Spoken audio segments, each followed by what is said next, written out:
Hi, guys. Welcome. Welcome. How are you doing? This is Robyn Odita, and I am back again. Robyn Checkin In.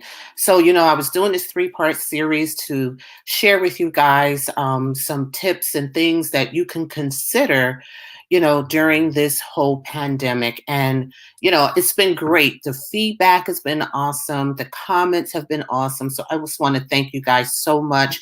And I do believe I have been able to provide some good tips and information for you and your families. So I do hope that what I'm going to present with you this evening will be just as helpful to you as well. So today's series is on helping working moms who are struggling to make ends meet. And I tell you, it certainly has affected so many families in so many different ways. And so now we're all just trying to figure it out. So, especially our moms, particularly our single moms, as well as even moms that have a significant other, a husband, a partner. Sometimes it's just can be challenging, right? You have the kids at home, your hours been cut, or you were furloughed altogether. So now what? Where do we go? How do we figure this out? What's the next move? And now unemployment is running out for many people. The stimulus money has stopped. So, how do we get through this? What can we do? Well, I have some suggestions that I want to share with you and hear them, with an open mind, with an open heart. And I hope that it will be able to bring you some ideas, some things that you can maybe consider that can help. One of the first tip number one, of course, which is pretty obvious, is spend less money. We just can't spend the way we used to spend before. The thing is, now that you are working from home, if you are working from home, I'm sure you're getting some savings there. I know I am as working from home. I'm not spending money on transportation and on gas and lunch money and dry cleaning. So by saving money in those areas, it definitely helps a lot. It really does. Also, tip number two is definitely, or I should let me stick with tip number one. Just consider what all those savings that you're getting as you're cutting back on your expenses, that money now can go towards paying off debt. So if you have credit cards and expenses like that, now you can use that money that you're saving, even if it's an extra $20, extra $30, because a lot of times when you look at your credit card statements, that's basically what you're putting, which is being charged back to your card, is all that the interest is the word I was looking for, the interest.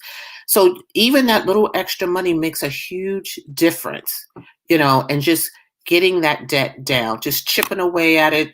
Some people have different viewpoints about it, starting with the lowest amount, the lowest credit card, and then going up.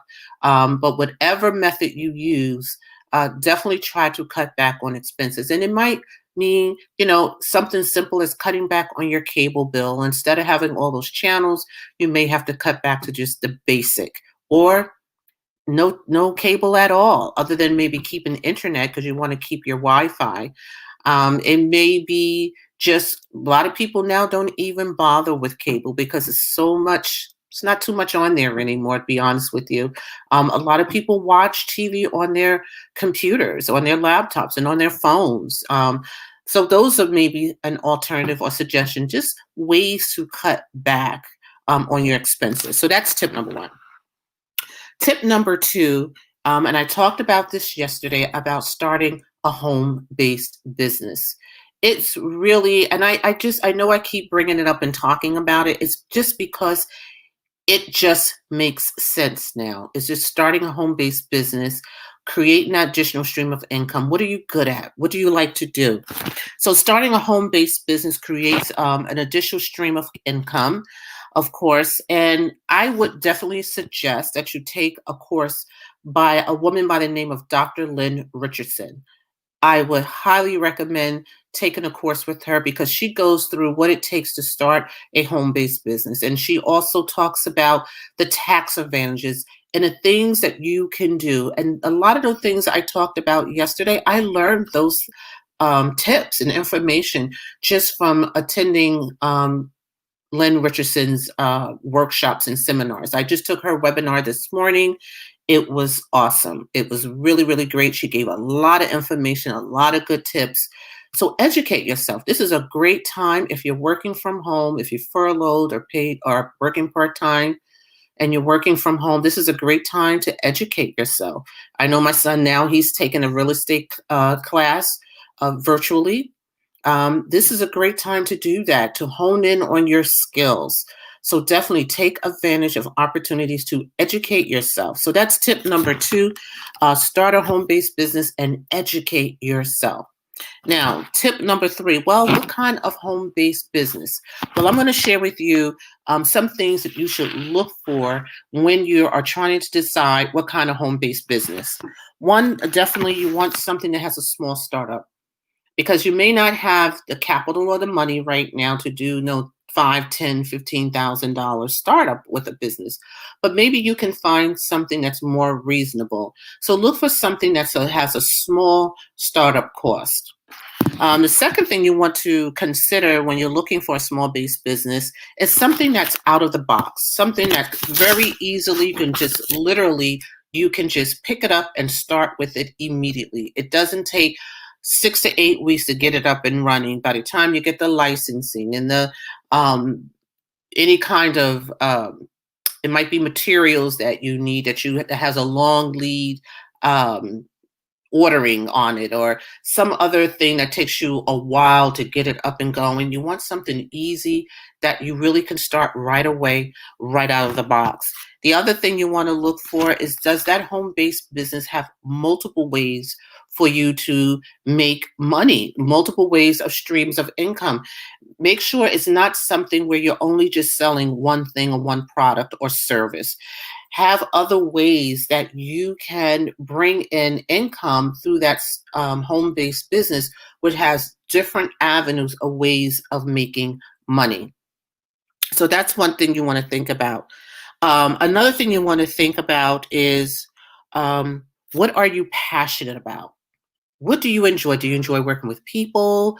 Do you enjoy more so maybe doing something where you're empowering somebody, or you're encouraging them, or something that brings you joy? You want to consider that. And also you want to consider your skill set. A lot of times we don't think about our skill sets, especially at moms. Moms are good at organizing. They're good at cooking. They're good at educating and tutoring small children, maybe craft work. They're really great at some of those things. Those are skills that are transferable. That's something that you can do that you enjoy. Another tip would be a business that is that not only you can work out of the box, but a business that has a great marketing, so that you don't have to spend all the money on marketing. Does the company have a great marketing platform? Of course, you have all the social media, but what about all of the work of the website, the back office? All of that costs money. But if you can be a part of a startup business, I should say a business that you can work from home that has all of those things in it, that is actually great.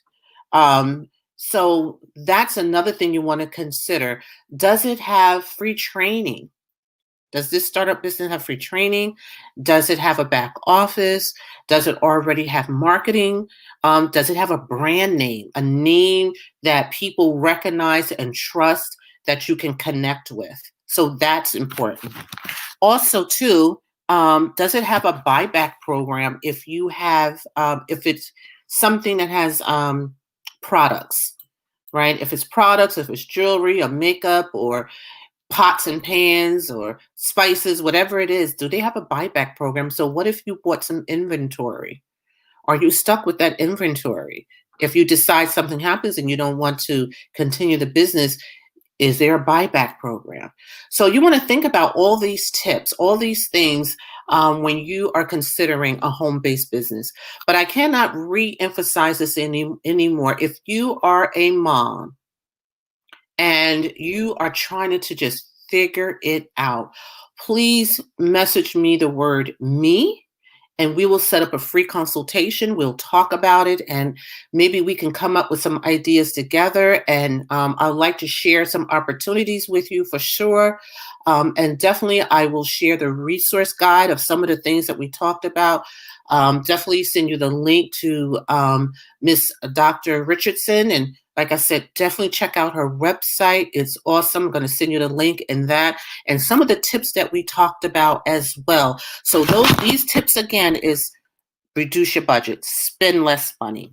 Number two, start a home-based business. Number three, choose a business that has the easy startup and low cost. So those are the things that you want to think about. So it was great jumping on. And I just hope that this three-part series really helped you to begin to think and move those wheels in your head. You can do this. Absolutely. You are powerful. You are unstoppable. If anything, this pandemic has made us all just readjust and pivot and forced us to look inside ourselves and look at ways where we can just excel and we can do better and we will do better. So I just want to leave you guys with that.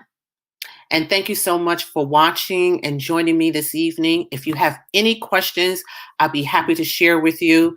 Again, just type the word me, and I'll make sure you get the resource guide. And I will have everything in there that we talked about this evening. And also with that resource guide, a free consultation comes with it as well. So thank you so much. I look forward to reaching out to you and meeting each and every one of you. You have a great evening. Take care. Bye-bye.